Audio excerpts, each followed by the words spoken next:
Fragile Reese just suffered the biggest embarrassment of her WNBA career as the All-Star rosters were officially announced. And not only did she fail to make the starters, she wasn't even chosen as a reserve. A stunning collapse for someone who had been hyped non-stop as the future of the league.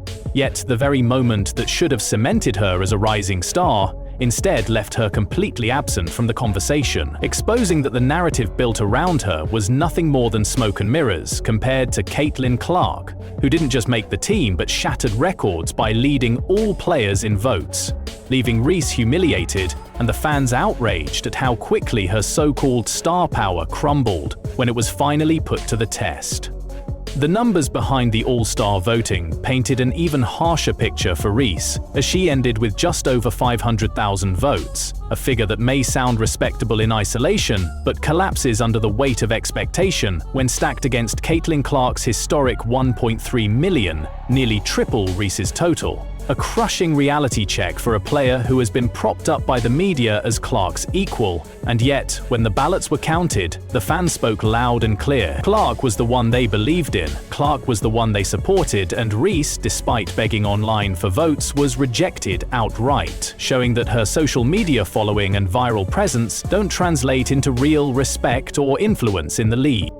Media hype had long tried to place Reese in the same breath as Caitlin Clark, with outlets like Forbes calling her the co-face of the WNBA, portraying her as if she had already earned legendary status before she'd done anything of substance. But the All-Star outcome demolished that illusion, proving once again that no matter how many glossy magazine covers you land on, you can't fake what happens on the court. And when it came down to results, Reese simply didn't have them, leaving Clark as the true face of the league and Reese as an afterthought who was exposed by the very system meant to reward the best. Her underwhelming stats this season are another factor that destroyed her case, with averages of just 11.3 points and 11.9 rebounds per game, while shooting a dreadful 38.9% from the field, a steep decline from the numbers she posted last year, and for a 6'3" forward billed as a dominant inside presence, those figures are embarrassing.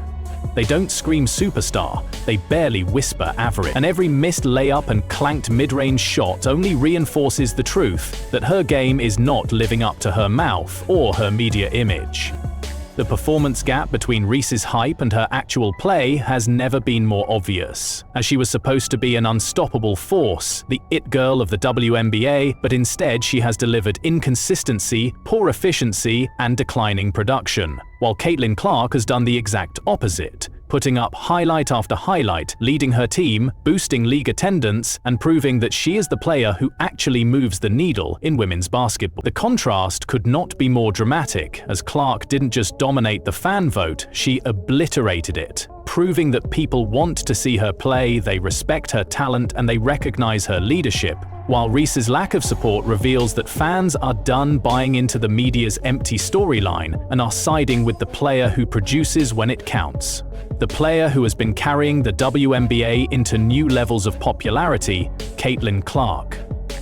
What made this humiliation even worse for Reese was that it wasn't just fans who turned on her, it was also the media and her fellow players. Because half of the All-Star vote is determined by journalists and WNBA athletes, the people who know the game best. And Reese wasn't just low on their lists, she wasn't on them at all, left off every major ballot, a devastating signal that those who actually study basketball don't see her as anywhere near elite, while Clark was a unanimous choice across every media outlet, earning recognition from experts who were willing to look past the noise and reward the player who is actually delivering on the court.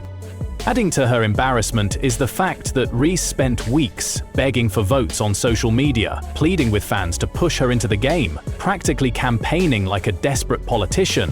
But when the votes came in, it wasn't just that people ignored her, it was that they actively chose other players over her, rejecting the hype entirely. And that backfired horribly, because instead of proving her pull, it revealed that her following is shallow and her influence is weak compared to Clark's overwhelming organic support. This failure also exposed the cracks in the media's credibility, as the same outlets that once fawned over Reese, praising her every move, quickly went silent after her All-Star rejection, quietly shifting their attention toward Clark and other stars who were actually delivering results, showing that their earlier promotion of Reese wasn't based on basketball reality but on wishful storytelling, and once those ballots came in, the fantasy collapsed.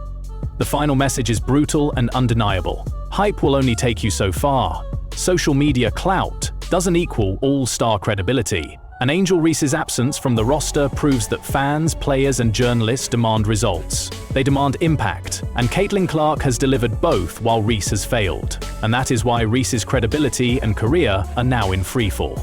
Because she thought she could destroy Caitlin Clark with headlines and gimmicks, but in the end, she destroyed herself instead.